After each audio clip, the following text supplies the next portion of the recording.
Welcome, everybody. Thank you so much. My name is Jimmy Fallon. Welcome to The Tonight Show. Let's get to the news and jokes, please. Well, guys, tonight was the first night of the Democratic National Convention, and it was pretty different from what we've seen in the past. An unprecedented Democratic National Convention will begin at what will be an almost entirely virtual event. The party will officially nominate Joe Biden and Kamala Harris to lead the presidential ticket. Yeah, it was the first night of the virtual Democratic National Convention, because nothing quite fires up Americans like long speeches over Zoom. That's right, both the Democratic and Republican National Conventions will be held without crowds, which is a bummer because the best part of these things isn't the speeches, it's the people in the crowds dancing like idiots.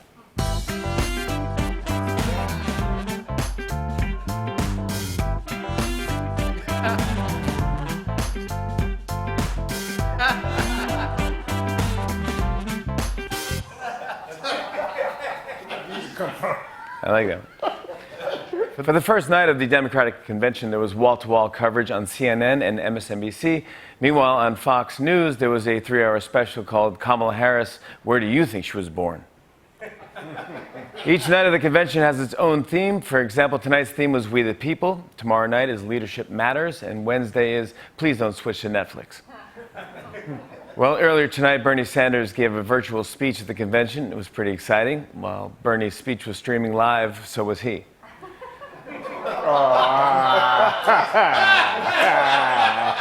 It was weird seeing Bernie do a virtual speech. He ended it by going, "That's my speech. Be sure to smash that like button. Gucci." But the biggest speaker of the night was former First Lady Michelle Obama. Her message was pretty simple. She was like, "Please win so I don't have to run in 2024. Please." If you missed Michelle Obama's speech, don't worry. Melania will deliver the same speech at next week's Republican convention. Well, the virtual convention rolls on tomorrow, and even though it's all happening remotely, it still looks like an exciting night. Here's the schedule. First at 9, remarks from former acting Attorney General Sally Yates. Then at 9:30, remarks from Congresswoman Alexandria Ocasio-Cortez. Then at 10 o'clock, remarks from Senator Chuck Schumer. Then at 10:01, break to help Chuck Schumer reconnect his Wi-Fi.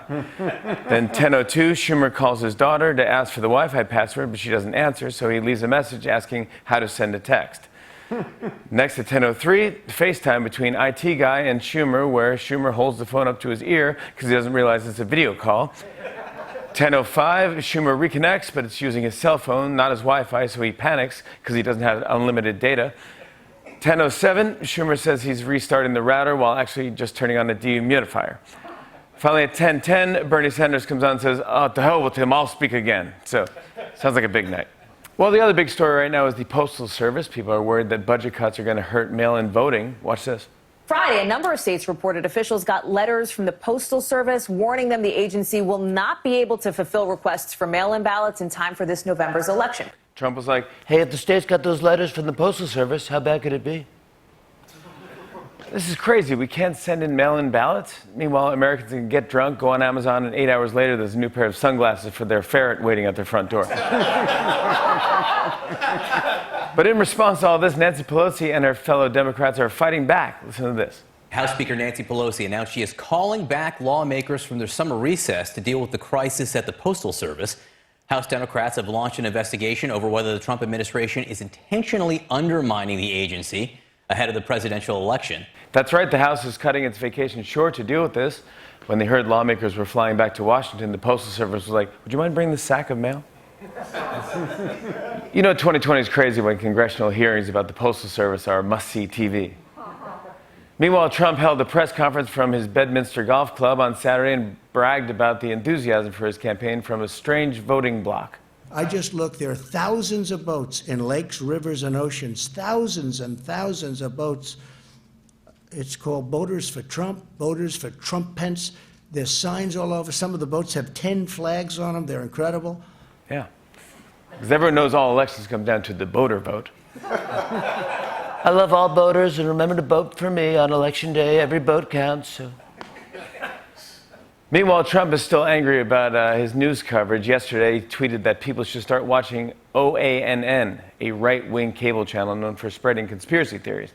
Well, they have some very interesting shows, and you can tell they're fans of Trump. For example, there's White-ish, Next up, there's the marvelous Mr. Mnuchin. Next, there's How Mike Pence Met Mother. And finally, there's Orange Mirror. Good lineup, good lineup. Here's some good news. It looks like there's a new COVID test on the way that could be a game changer. Check it out. Federal officials have just given emergency approval to what's being called a groundbreaking new saliva test. It was developed by researchers at Yale University. The test expected to cost just $10. You're also expected to get results in a matter of hours, not days. Yeah. The new test will make it extra weird when patients show up like, nah, I prefer the cotton swab straight to the brain, please. Yeah, you can take the test at home, or if you're in a hurry, just go to the spitting section of the Walmart pharmacy. And finally, this is crazy. I heard about a 12-year-old in Australia who was just caught doing something pretty unexpected. Watch this. 3 minors were caught gambling at an Australian casino, including a 12-year-old girl. Yeah. The girl was like, it ain't gambling when you have a system. Even weirder, her dad was across the street in a ball pit at Chuck E. Cheese. On and on and on. I said, and it's on and